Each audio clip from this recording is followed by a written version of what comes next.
तेलंगाना की सबसे चर्चित और हॉट सीट हैदराबाद में मुख्य मुकाबला बीजेपी की फायर ब्रांड नेता माधवी लता और एआईएमआईएम प्रमुख असदुद्दीन ओवैसी के बीच था।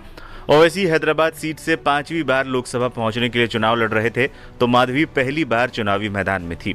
साल 2014 और साल 2019 के चुनाव में भी बीजेपी यहां दूसरे स्थान पर रही थी। इस बार के चुनाव की बात करें तो शुरुआती रुझान में असदुद्दीन ओवैसी पिछड़ते हुए नजर आए थे।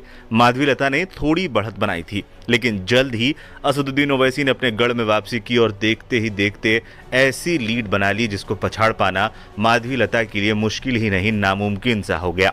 पहले 50,000, फिर 1 लाख, फिर 2 लाख और फिर देखते ही देखते लीड 3 लाख को पार कर गई। हैदराबाद में असदुद्दीन ओवैसी को 6 लाख से ज्यादा वोट मिल चुके हैं। पूरे चुनाव में छाई रही बीजेपी के फायर ब्रांड नेता माधवी लता को 3 लाख से ज्यादा वोट मिले। बता दें, जब से बीजेपी ने माधवी लता को टिकट दिया था तब से ही वो खासी चर्चा में थी। उनका अंदाज सोशल मीडिया पर खूब वायरल हुआ था। एक वीडियो में जिसमें तीर चलाते हुए नजर आई थी, जिसको लेकर काफी विवाद भी हुआ था।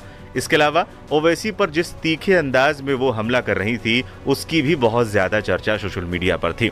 लेकिन जिस तरीके के नतीजे सामने आए, उससे लगता है कि मामला सिर्फ सोशल मीडिया तक ही सीमित रहा। धरातल पर इसका बहुत ज्यादा असर देखने को नहीं मिला और ओवैसी ने ताबड़तोड़ अंदाज में एक बार फिर हैदराबाद से जीत दर्ज करने की ओर कदम बढ़ा दिए हैं। बता दें, इस सीट से कांग्रेस के मोहम्मद वलीउल्लाह समीर तीसरे स्थान पर रहे। समीर को 58,000 से ज्यादा वोट मिले हैं। हैदराबाद संसदीय सीट ओवैसी परिवार का गढ़ रहा है। एआईएमआईएम हैदराबाद सीट 1984 से लगातार जीत रही है। पिछले 40 साल से ओवैसी का परिवार यहां से चुनाव नहीं हारा है। मोदी लहर हो या फिर इंदिरा गांधी लहर, कभी भी कांग्रेस और बीजेपी ओवैसी का किला भेद नहीं सकी।